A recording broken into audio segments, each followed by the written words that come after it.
Takulandirani ku AMTV Malawi kuchimake kwa nkhani zenizeni. Ngati nkhani imeneyo kuno kulibe, dziwani kuti nkhani imeneyo ndi yabodza. Ufuna kuti muchuke zimene zisabwino ine ngaupangani su ndalama zoti mulibe kenako mufuna kuti tiziyambana zozizira zisabwino ine amakhulupirana alipo ine amakhulupirana people like meet akuona kuti ngabodza amangokhala ukabakanza bodza ufuna uchuka so I told him no, that's not good.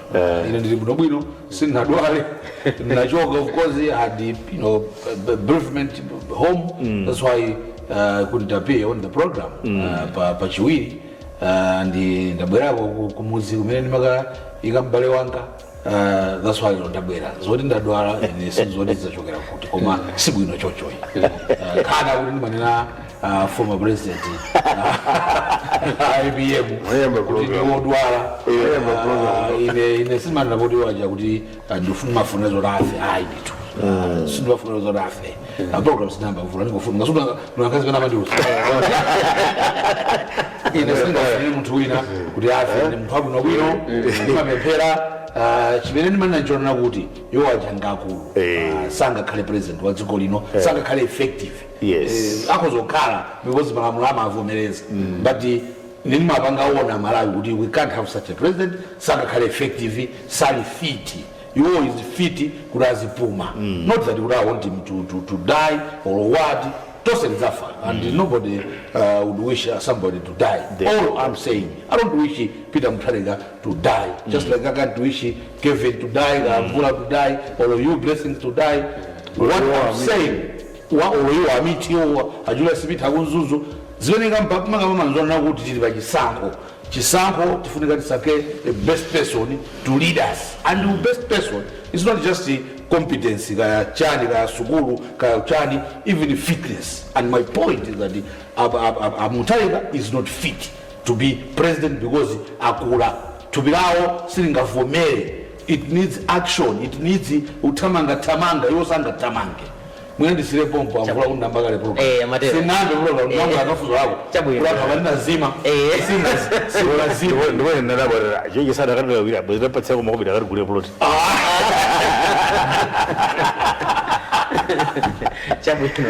Aisha thokoza kumbiri it's good kuti at least mayankhula kena kake ndaona nesona kuti akasakula ndi kuli kalapuma ndithu otherwise nkhani imene mafati ambe nawo tsiku la lero ndi nkhani imene ili mkamwanga pati akali pano tona nyuzo pala salemba ifesona nawo nyuzo mawire sosena sana kamba nkhani imene nkhani yakulu imene ilipo pati akali pano tili kuchisankho tipita chisankho poseda apa koma zona ngati kuti chipani cha DPP ndi chipani cha UTM mpaka dali pano pali zolankhula zosakhala bwino kulankhulira na wina ndi mzake anthu ambiri mwina nazizi muka nemene ndi zimene zikutuluka pati akali pano zina mwezo mwina zosadabwisa chifukwa zimene so anthu akhala kukamba pachitsanzo tamva mayi Patricia Kaliati akuyankhula akukamba nena kuti Professor Mutharika akula ndiye sangakhale mtsogoleri ife kuti akula tamva Kabambe aonena kuti Professor Mutharika ndi boma lawo mbuyo mwa DPP adalephera kutero sakuyenera abwererenso mboma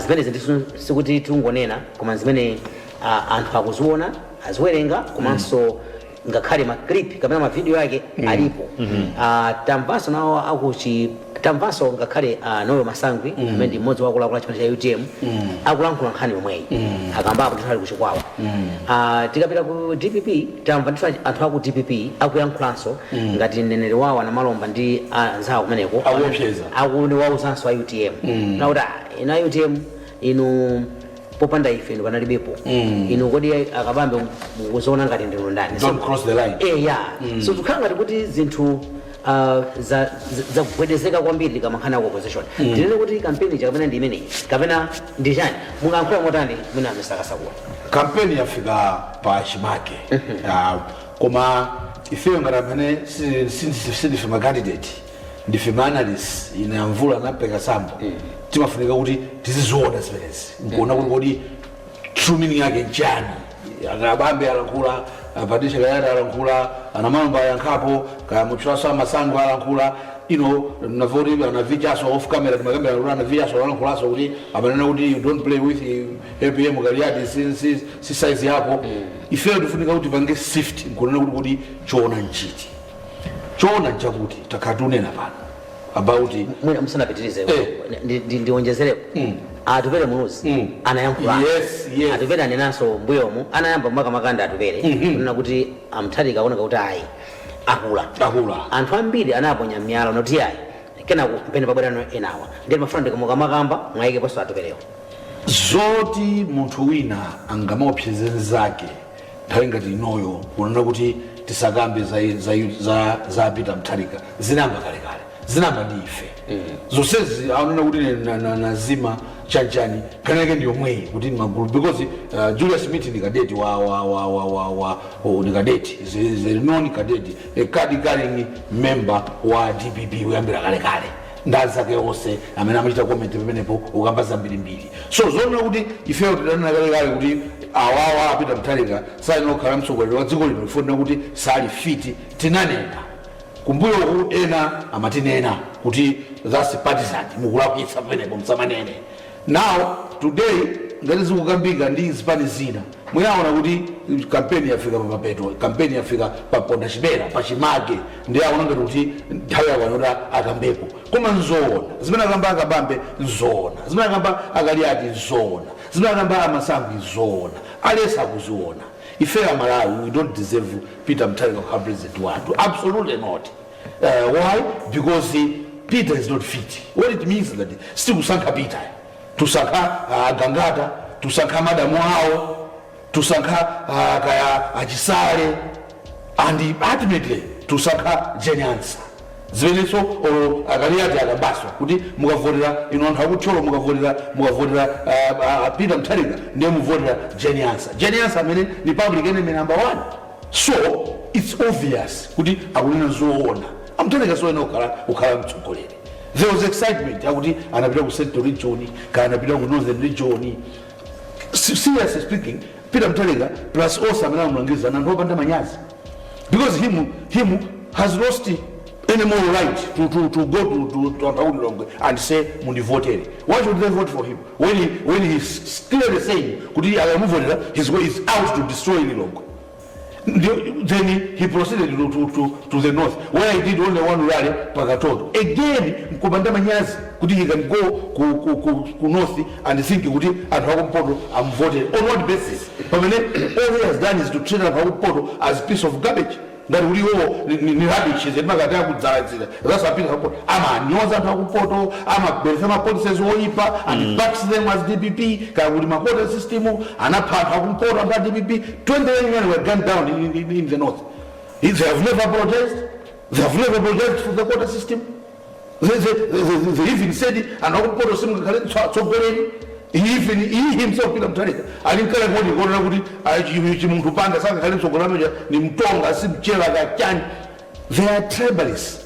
So and muzoti fail different tribalists chimene amevifunika unomizana kuti tinaimba pa matanki pakuti korona chitotenga anthu kana katenga kuti malole chimene amenomizana kuti kati nali ukasungu kati nali kumpoto kwachani. They can't get any votes because the tribalists simply put apart from reason kuti Peter Mutharika is old, is not fit. The other reason is that Peter Mutharika is incompetent. It's a track record. What Kabambe simply said, it's a track record. Wherever he has been, there has been problems. He was Foreign Affairs Minister, the and even he never chased any ambassador or high commission. They did it, causing serious problems in this country. Kupuziro chimozimos inomukanika academic freedom problems mukito basi zunguza chani zinawakanika. It was Minister of Education. Simply put, Niboza, when he says proven leadership, there's no proven leadership. He has never been a leader that is spectacular. Kuda Peter Mutharika anapanga ni maboza. All he wants is to get back power. Abasa Madam Wao, Abasa Gangata, Abasa Jenyansa. He was as Puma. As Puma, Malawians should never ever make this mistake of electing someone who is simply after giving power, he simply takes that power and gives to some people that we haven't elected. So when the CFO Pundra we were talking here before we came, we were telling us to disable and put it in Gopanga hour exactly. Yes. So we let the CFO Yeah. Mr. Mvula. Mwembira bati. Ine ogambira bakusowa poti nkhani zilipo Zabiri. Chabwino. Kwa mwana ndiambire pamene azanga nambira kuti choyamba last mungwata nachoapo za Mutharika kupita kumpoto kapanga mara kupanga ama anapita kuti akaone anthu akumpoto.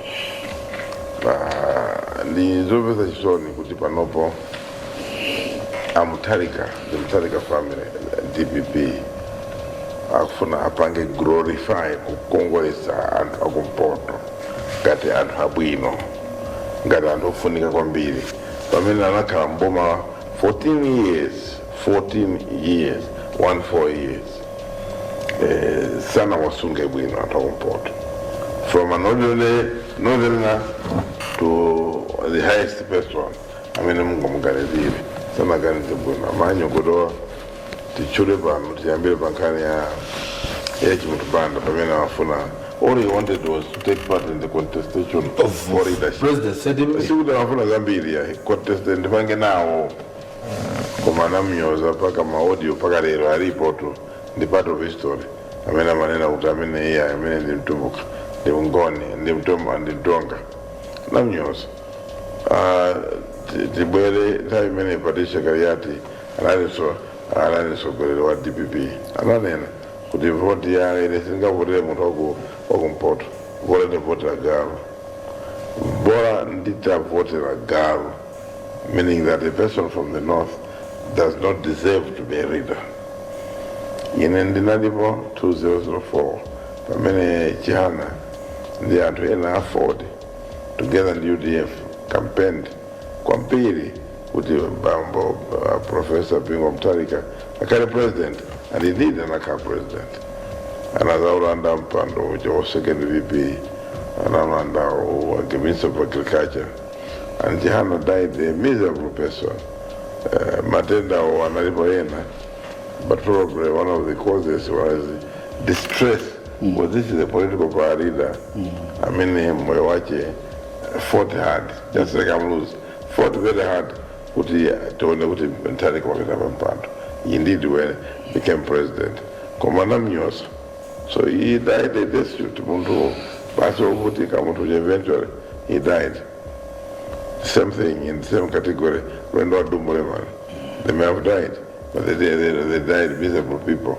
I mean, they worked very hard. What they got out of it was scorn from Mutharika family. I judge upon the manuals and talk about you can do that. I'm Pep, and I don't know what to just support. So, Rero, Mafune, and Takumpoto, Mufuna vote, that's being deceitful.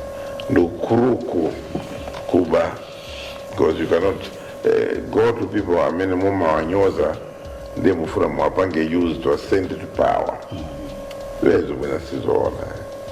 It was chapter 1. Chapter 1, China Jasobano, and the Grizan Ndika Kabambe. Fabana Nanga Zukuru Wankwaza Ankwache. Zukuru Wankwaza Ankwache. Kudango Anga Ine. Kulimba no president, Sibuino, Makaramba, Zaka 88. Makura. Ino historiano. Njole Pera. Udalepera. Gadinduna. Mena Kuwana the president. And actually was academic freedom. Academic freedom. You looked elsewhere. Yes, you looked elsewhere. When the Minister of Foreign Affairs, Munatawangisa preside over Munatawangisa Cochran died. But what they're British, which of course the castle. Pano, Dorendo Chakwera, Dota Chakwera, Ukarabare. Combine now so one is Kutamangisa Kazembe is an head over. What the word was in Amalawi because you are many winners in that to know. Kakari Manawasa, Natamangisidwa, when I was a president, I mean, not president of Zambia. Natamangisidwa, under the DPP regime.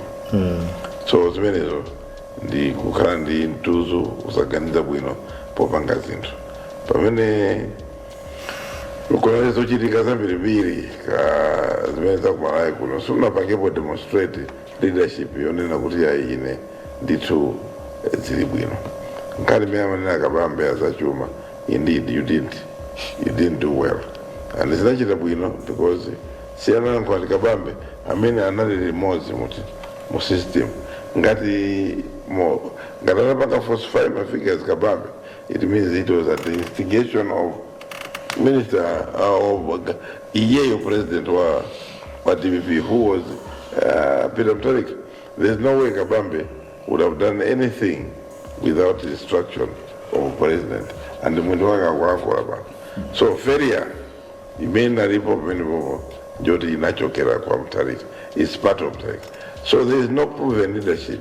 There is proven failure. We can sit here and demonstrate failure. Kuwerengera kuti failure. We can demonstrate, and we are demonstrating failure. Voting for Peter this time, you are basically voting for the former First Lady. You are voting for Jenasa. Jenasa and Peter Mutharika share 3 common elements. One, Jotanabia Remoji Sanko, 2019, Kinabela Chisanko. 2, Maferia there now, and I remote. Pano, Amusaka Okawa Vice President. Ndemu kumfotina yemwe. Kudaza panga zimina kufuna Peter Mutharika akugona. So you'll have somebody amenize panga zao. 3, mukamvota Mutharika ndio mvota Chisare. Mwavotera so baba Mkito Agangata ndi ena wote choncho autamanga uyo pana tikuziwa kuti anthu ali ndime koma akutawa kuti akakhala bwanji kumaula. So they're trying for all they can do to avoid going to Maula. So akufuna opportunity yoti Mutharika azakurukire because azakurukire. So Malawi ena kumavomera kumaziwa kuti ababa game yofuna kuti yaife. We want to be free. Therefore we must find a surrogate president. A president who will do zimene tikufuna ife. If they don't come mtuzi wa president, then so that's exactly what is being done. So there is no way somebody who is not physically fit, who is not quite mentally tolerant, possibly developing dementia, can aspire to be president in a country and happily everyone. Over 20 million. And happily, even within the contest, there is the incumbent president who is very fit. He's able to campaign from 6 a.m. to 9 p.m. or up daily.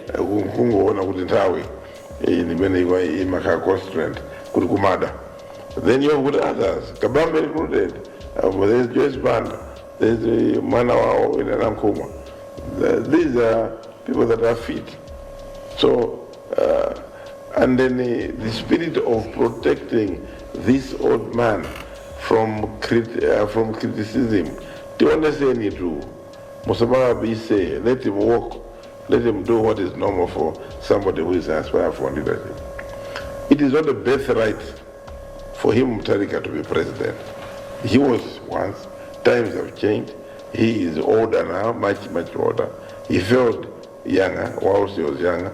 He felt, and now we want him to drag him back into the presidency. That is unfair. Thokoza kwambiri tipite kwa Mr. Mpeka Sambo pamene anakulira Mr. Kasagula komanso Mr. Mvula pa zibwirikiti zimene zochitika ku opposition. DPP akuoneka kuti ku UTM anena kuti ayi Mutharika yayi asayimenso mkulu ameneyo adakhalapo mtsogoleri wathu kopanda kali pano mkulu wakula komanso adakanika kuyendetsa dziko akabamba kutero tamvaso akali ati tamvaso atukere muluza akambapo nkhani zimenezo nawo adipita kukamba chimodzi kuti ayi awa akabambe adali ndani kupanda ife amenewa sangabwine pachilungu kukamba kenakali konse kuti akhoza kuyendetsa dziko inu mwakhamu kutsatira nkhani zimenezi butuza zondani mwachula Kabambe mwachula Kaliyati anavicha ana Malomba amasangwi yes wenenda kula tupere mulusi atupere mulusi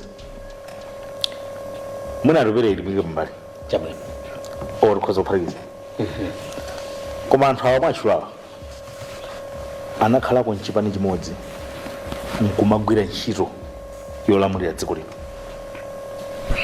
anthu mwachulawa amasangwi Akaliyati anavicha ana Malomba Akabambe anali reserve bank governor nthawi ya mmene president Mutharika former president Mutharika anatsekula dziko lino. Akaliyati adakhala kunduna anavicha anali akhalako a prominent member of parliament. Amasangwi anakhalako mchipani cha DPP. Ana Malomba ndi awo mpaka anafika tenga kwalanda adausi unene wachipani. Anthu awawa onsewa da DPP amenewa manimvetsera zonse zikuchitikazi zikundikumbutsa nkhani ine imene tidakambapo chifukwa anthu onsewa asanayankhula zimezi idayamba ndi program ino kukamba ine George Amvula tidayamba ndife kukamba nkhani zimezi pano tatukwanika kuopsezedwa anthu opanda nzeru kutitukwana pano kunyoza mmafoni mutalandira mameseji oti ati pha chifanire makamba zimene zikazokambira losija Wadipa kuti lawo yani.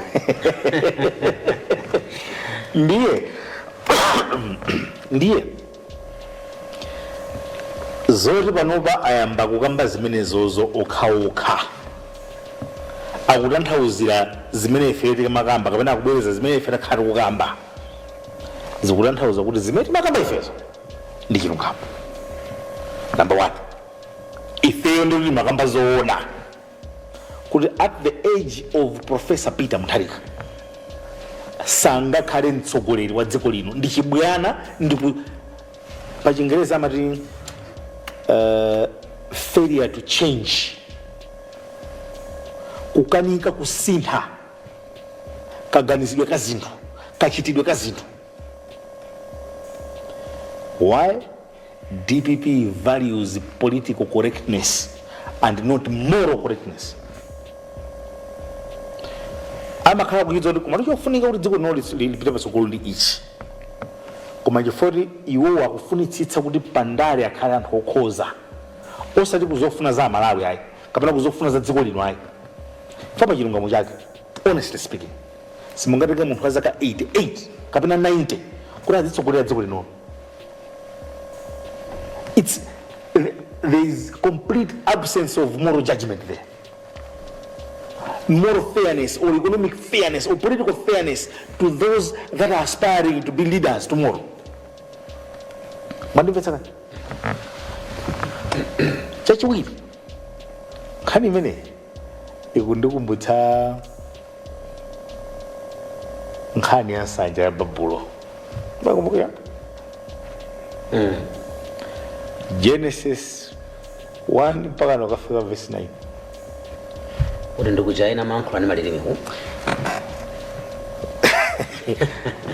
mundirole ndingokuwerengani kuchoka verse 8 mpaka 9. chabwino nkhani yake ndiyo kuti anthu ankamanga chisanja chikafika kwa Mulungu ankafuna mpaka nakaone kumwamba akakumana naye akamuone chakuta ndiye chakuta adaona izimuchita zachibwana. ndi anango apasa zilankhulo zosiyana-siyana. DPP has been building an empire. Zonse zijamba akamba mvulo kuthamangitsa Cochrane diet kupha malubino utani wanting to silence everyone aliyense asayankhule malamu anjakunjo anapita you remember 180 malubino kumaphedwa mdziko munomo kuba mafuta kutani ndama zonse zimene anabazija amamanga empire anthu amene aja amamanga chinthu chisanja anthu a DPP amamanga chinsanja mukayang'ana anthu sakuyankhula ali ndi nzeru zawo Akabambe is an economist ali ndi nzeru zawo Mutharika is a lawyer Malomba he's an accountant kulanthula zoti ndi anthu ophunzira mundipetsaka koma nzeru chauta wachotsamo nzeru m'miro mwawo mundipetsaka ndiye mundilole ndikuwerengera ndifunso imeneyi choncho Yehova anabalalitsa anthu aja pa dziko lonse lapansi ndipo analeka kumanga mzinda wawo n'chifukwa chake mzindawo unatchedwa Babeli popeza Yehova anasokoneza chiyankhulo cha anthu onsewo mwandipetsaka wasokoneza chiyankhulo padzana amamvana iwe ukhale Reserve Bank iwe ukhale Minister of Information iwe ukhale wakuti iwe navicha pita ku parliament iwe uzikapanga zakuti iwe ukhale bodyguard wanga amamvana mmene ankamanga nsanja yawo amamvana mmene ankabera chisankho ndi jeni answer ankamvana padzana anthu oseaja kumamvana tenti pangani chakuti inu kuye mwalaika pangani chakuti amamvana anthu oseaja nthawi imeneyo ankamanga nsanja nthawi imeneyo anthu a DPP amanga nsanja uyu kampanga ni silence uyu konzani uyu malubiro pangani zakuti amamvana uyu katenga ndalama ukatoke mafuta iwe pita ku Eskom ukapangisa kuti iwe kapangisa kuti inu kuye maraini dzimangisa kuti amamvana nthawi imeneyo amamvana museti panena mujori inu awakula inu mwachoka mboma mwapanga research sinthani rebrand your party amamvana anthu amenachi ndidanena kuti mmakumbukira mmene ankayankhulira majenasa akulengeza chisankho cha 2019 ndidafunsa pano mumakumbukira Malawi lero ndi ndani angakhulupirire kuti amene anali Reserve Bank Governor Professor Peter Mutharika ali president kuchita kumusankha okha lero angatembenuke nkwayang'ana Peter Mutharika kuti simutachita kunena pagulu pa anthu Kabambe kunena Peter Mutharika kuti iwe sutachita munthu amene akusankha kukhala Reserve Bank Governor mungazimvetserero chauta wabalalitsa kumene kuja timati chipasupasu cha ngoni pa matengo kuli buku limene nkawerenga ku skulu unanangoni KD Philip unani angoni buku limene chipasupasu cha ngoni pa matengo that aspect kaganizidwe kamene kaja anakatengera pa nkhani ya nsanja ya babulo mukamachita mng'ano ndi chilungamo kapena chilengedwe cha mulungu zimachitika zimenezi uyu akutukwana uyu akutukwana uyu akutukwana uyu mwati muonetsetse wiki imene iyi zoti akupikisana naja kwera iwa Franklin amene akutsogola mkampeni imeneyi amuyiwala amukangamusiyapo look at what Chakwera is doing every day he's on the road he's preaching peace he's preaching zofunika kudziko linolo tiye tibwezeretse ma irrigation schemes tiye tibwezeretse makampani tionjezeretse magetsi Malawi building a new Malawi let's be united he's preaching peace he's aligning ndi zofuna za mtundu wa dziko lino aliyense afuna likhale bwino he's preaching zoyenerera kuti lichite ngati dziko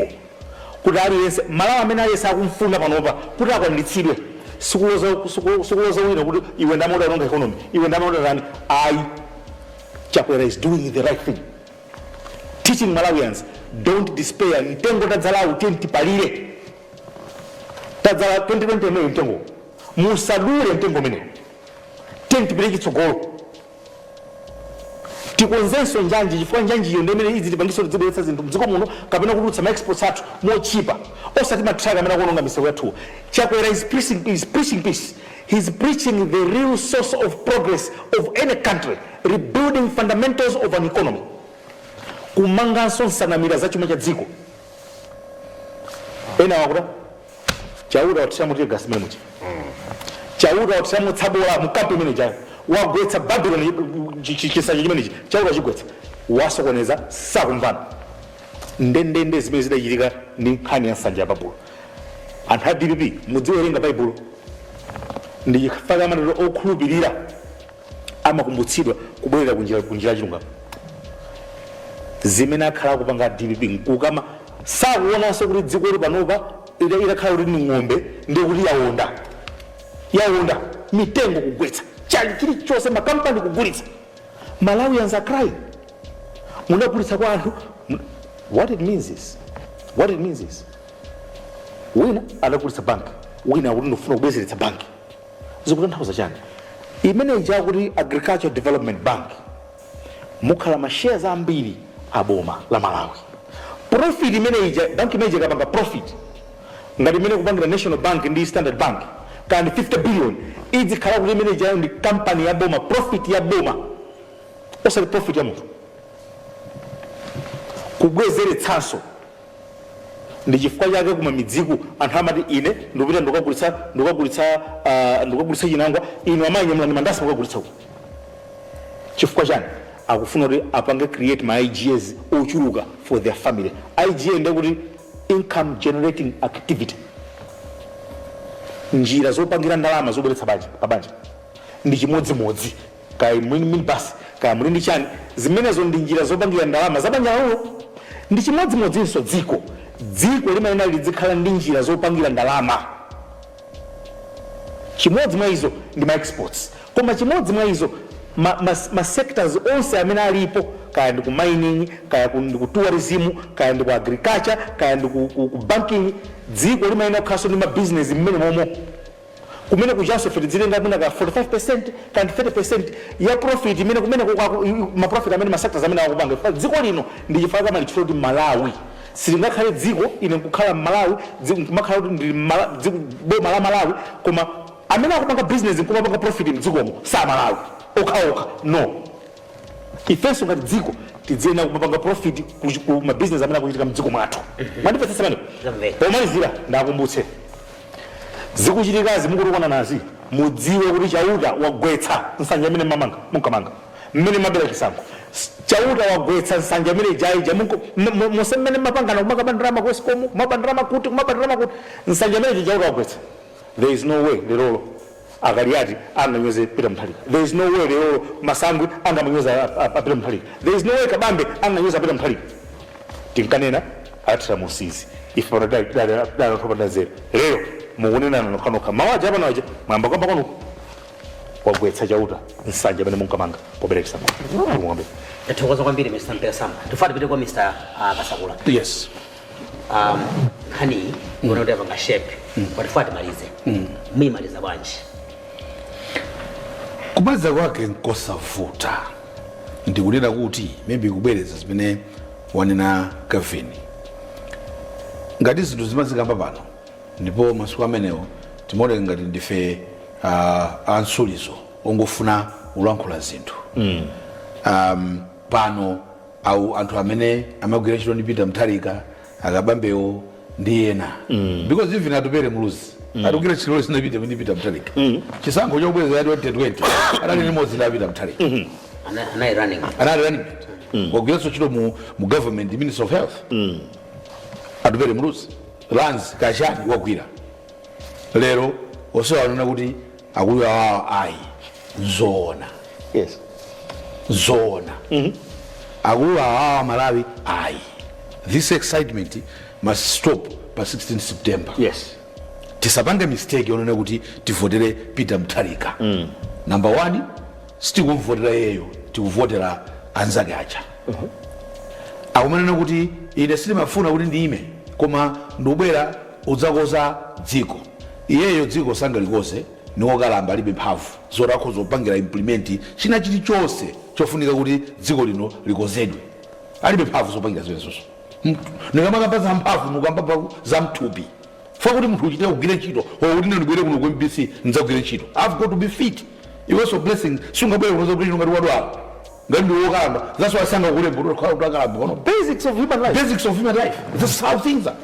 Ndikwafuna zoyipa zimene anthu akundifuna zoyipa ine ayi ine have nothing against Peter Mutharika I don't wish him any bad. All I'm saying, all we are saying, he is not right for Malawi. And the reason is because I didn't have they forced him to go Kumpot. What has he done in the north? Apart from traveling to Zuz and back. Pwina Samaima, Ufika Uzuzo Sampadiat, Kawatobo Yeda Lachan, my interviews at the Kabas, my interviews on the Kabasi, my own business. So you don't know is this Uzo as a fake. Did he come for the minute? So for a to for the Naja. He's saying, prove leadership. I'm going to fix things. Fix things with who? Can he fix things with Agangata? Agangata, fix it. Apart from the fact that he's a businessman, all he wants is to make money. He says, I'm a crew. I'm Kito. Can't even remember things. Can't even remember what the bingo and the Siaga. Bingo, I'm mad. I've been going to say, Apollo, no money, and the bank changes so much. Economy, this is when the Zaki, Azabanga Sodaudi, Ajisari, Agangata, Kito, Kamadamu. Because at the end of the day, the powers behind this, these are the people that Peter Clerica has surrounded himself with. Then, ultimately, Jenny answer. Kariado in Nazaki, was on Haucho. And we Mugasanka, Adaraja. Of course, it's very typical of farm and not just Pongwe, so the singers Neneban, just to explain who the Andara or Agaramba. Singer on the TV, such Pongwe is my money. Ah, yes, Singer by the I'm another Pongwe, just to make that point. I'm at that Pongwe. The point is, she was saying, you know, and to a good show, Mugamboda, down, which are no rabbit reason. Boma, Mapega, Genius. Ndeti muulike Jenny answer. Anabela kisampo. Another impacts. The West election that happened in this country was presided by Jenny answer. And Ramagama demonstrations, parking in the streets. Proper real demonstrations where people are real angry. Also, the Amanga I said. Anamiwa ziyabanga namiwa zongofuna kuti zopata zintchito zongofuna utchuka kuti enake basi enake kakufuna kuti awagwirigwire azitchuka ma headlines. Kuna gana batamathasa. Yes, proper demonstrations anapanga mali kuti uyisiti kufuna munthu wose uyu. Why? Because akapanga soti sango nyina loti 20 adzaberaso sitikufuna anachoka.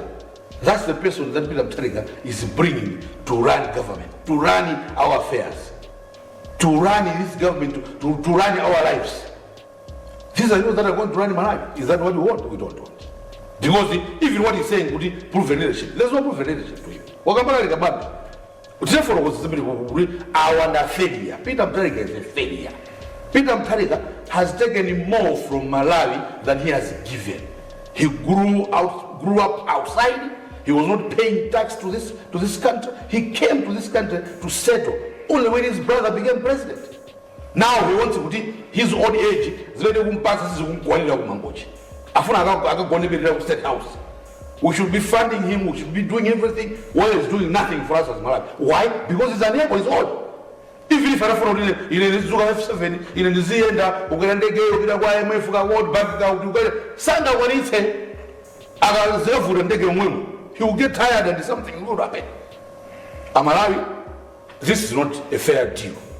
You're referring that we're going to get a fair deal from Tari. Let's stop this. Let's stop this nonsense. Take serious, Amalawi, and stop this nonsense. This is a person that is a tribalist at heart. He's already saying, I'm going to destroy you wrong way. Then he should go to wrong way. And another tanky, when he's trying to destroy you wrong. Does that even make sense? He'll go to the north and try to, want to change it. This country is on fire. Who can change that country on fire? You are. How? You are old. You are old and you're surrounded by crooks. So how are you going to change this country? You can't. So, Kubaliza, maybe the Sajja Baburo Igugwa Sajja Baburo, Amangari Muna Mono defenders, Fansurizo, kapena ndimadana ndi Peter Mutharika kuti wish him bad, and I don't wish him bad Mutharika. I know even my other colleagues don't wish Mutharika bad.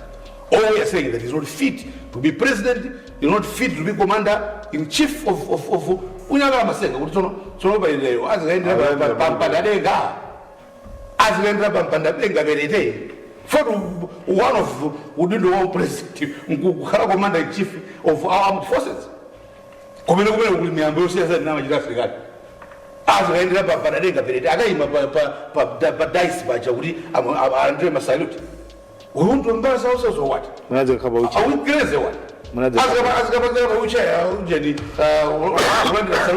I'm a commander and the rest of for dignitaries, as I did some years. Is it going to even go to a meeting of Nikila as well? Is it going to wake up and the Ulandra as a Begajani and that? Is it going to do the thing? What? Because it's what? He wants to say, so why would you think he can be our president? Are we Anafusa Ibrahim more? Are we crazy or what? We Africans, are we crazy or what? Who done? Who want to do everything contemplating? People say, oh, if you're on a car stretcher or on a car ride, why see you? Seriously speaking, and do they realize the seriousness of that office? How we want that office to be functional? Oh, that is not he's thinking, he's solving problems, day-to-day problems, long-term problems, developmental problems. And this is my last point. A president, zone,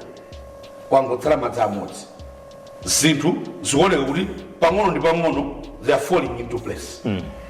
Mining in this country will be the next big thing. It will change our lives. The president is saying, he failed to Amalawi, chuma tutinacho. Tango shota tumbamu. Kuma chuma, zizote zikozulipenga chuma tinazo. Zimene zote tikazitenge, tipange chuma. Tenti sinthenga chitidweka zitu. Kati magula mafuta, ena asa matibeli. Tizikula magulugulu minu magulira ena. Kati matani, kumaso, tenti koze tige foundation. Chuma chiliko. All we need to do is to put in place things, to take the things out, because market. Chuma chibwira. Ngani ya forex ya chani is because we are not producing. We are only consuming zitu za kunja. So let's produce those minerals tikamazi kulisa kunja zati basi forex. Otherwise, this is going forex so. But forex so because you have neglected the business of forex. Forex. We were producing. We had government had banks. They just came to root this country. They didn't come to this world just to root it. Government had some little houses there, including Peter Mutharika himself. I don't figure out who to house because his brother was president. They don't know this is not right. This is not your house. This is a government house for visiting dignitaries and state presidents from other countries. What did he do? Another go blame Mamuchiba, just told somebody Peranyumba, Chaja, Zajibana, Quescom. Ukakulasulukubaza 20 mafuta umaka kutira mafuta aisco anangobya uzadya ife tisdidye they want to come back uzadye. They're not coming back because they've proven leadership. They want to solve our problems. Zero. The only person that clearly seems to be on track to solve our problems is Akatswiri. So why would we even think about someone like Peter Mutharika? We should not have arrived. That will be my last word. Ndathokoza kwambiri. Mr. Mvula. Kumaliza bwanji. Munindi maximum 5 minutes. Ngani inali ya Kabambe Kariati utupere mruzi kulankula za Mutharika. Yes. Ndifuna kuti ndipange conclude pokugwirizana nawo anthu kunena kuti zimene analankhula atupere kuti Mutharika akura kasungeni zizikulu kasungeni mizi kumchewu amanena zoona ndigwirizana naye mwanayo akunena zoona kwambiri choti 2020 anapanga nawo kampeni andalamsira mwana iwana tuluka katatu koka kutuluka katatu koka analephera kutuluka kenako sikuti kunaleza mtundu wina amalephera not physically fit, not mentally alert, not able kuti apange kuti Kabambe akhale wandale anakhala wandale chifukwa cha Mutharika ndikulankhula izi with clear conscious kuti apitirize mwina ukatenga chipani cha DPP kwa anatembenuka ndikumunamiza mwana uja later on frustrated anapeza opportunity ina yote apite hata mwali achilima anapita ku UTM Kabambe sanali wa UTM anali ndibalo wa DPP so akatenga chipani cha UTM pano ndi president akwaziwa abale yake wanko wake kuti awa akalambadi akula nanko mwana ali mumwe mutu blue eyed boy neso anakwefula kaliyati pano anali means of information mboma na Peter Mutharika akuliziwa kuno kwina ndiye pano akamanyongodola kuti anko wanga orapa Mutharika wa ngakhaluta apa sakena kache sakapanga nako kanto akuanko yaida kunena ndikulukira DG I'm not quoting No comment. listen, I'm not the original. You know, you are an English person, mabanga zilitreja. Ile nangopanga langonyama mao akariati. Amene zanazana ya mawapangela lumozi maviji rundatu wa DPP. Together, amalimba na ndicha kwela. Unyoza nditu and DPP amakwela pasana pa UTM kuti agwese chakora in the name of Saros. Saros anachoka ku DPP. Sanachoke nditendera anachoka nditu mokwiya amautukwana vice president ukaswera galimoto kupanga zinthu zambiri mbiri. So eventually this was forced friendship rotated boma kuti tikachoka apo tiona meze kachitira list zeno iwo amafuna kuti upresident vice president akhale okha. So kariyati Kabambe ananga mwati panga karibu kuti tibwere uku munati chosesa uku bora anati pasako to vice president nzatu so ndikadali vice president manganya kadali vice president. That's something which is Kuma ino usufura pasako vice president. You cannot even give us anything chimene chibakala chooneka kuti ichifeso tili now. And amaziwe huo kuti amafuna kuti mantha onena kuti ife tinana boma ku UDF rowina UDF tinalanda koma uku tikaikapo wina watu yu mwina sapitiliza kupita sokolo mwina mpamvu sazikaendesa ndo azikaendesa tuwa UTM ndio datilanda boma. So the middle-aged group of individuals who were able to see through kuona basidi hapo maona kuti zintu sijili kwene masangu neso anankula awala kula sana siye. True, under Mutharika there was no success, there was no proven leadership, and I would hate Namalamba to say there was a proven leadership in Mutharika. There was failure which we can prove. Anyone, any Malawian can prove that there was persistent failure. Panali zinuzole pera zambiri, glaring kuti winari yese, ngakari muntu amene mwina mangomva, but does not see amafa kuti akuma kuja uku, marubino kupelo. Kuja uku ati kuti corruption yoopya. Kuja uku kuti makadete ama kuochera gari muntu. Kuja uku kuti makadete ama kumenya. Wendo bile maya are living examples. Mutambo is a living example. They know it. Sembeleka, a living example. And so many Malawians who suffered during the regime at DPP. For good, and the economy itself, within that regime, and wanangu gawana zindu za boma. Ana gawana zindu za boma. Afuna bela za malize. Mutharika himself got manyumba a boma. God forbid kuti muntu ndiwe president ufuna president ukhale ndi history yotenga za boma and you want to come back kuzatenga zimene zasala sizoona zimenezo si moyo wabwino yaye situnena kuti we want Malawians even those aged to take part in the electoral process koma sakhale anthu amene ndi mbiri yoti anatenga zinthu za boma tikawa ndoti ndokuba don't want to come back to steal and you stole elections and in a normal country Malawi is abnormal. It is not a banana republic, but it's a strange country. They should have been arrested. Because you allow muntu amene anaba kuti apitirize kufuna kuiva so president before 7 years in front. You allow amene anali at the center of the activity yokuba. And today you want to come back and you're still blaming my judge. Kuti my judge ajoipa kwambiri. That was a coup. It was a coup. How can you say that? Judicial that is coup. Criminal. That is criminal. How do you say that? Muntu you're a lawyer, you're a professor of law, you are able to say that was a coup. How can it be a coup when a judgment was entered against you? It can't be a coup. And you are found to be failing. So, I mean, untima wa choncho in Ngolangati, Amutarika is falling short. That gives an age kwa Chakwera.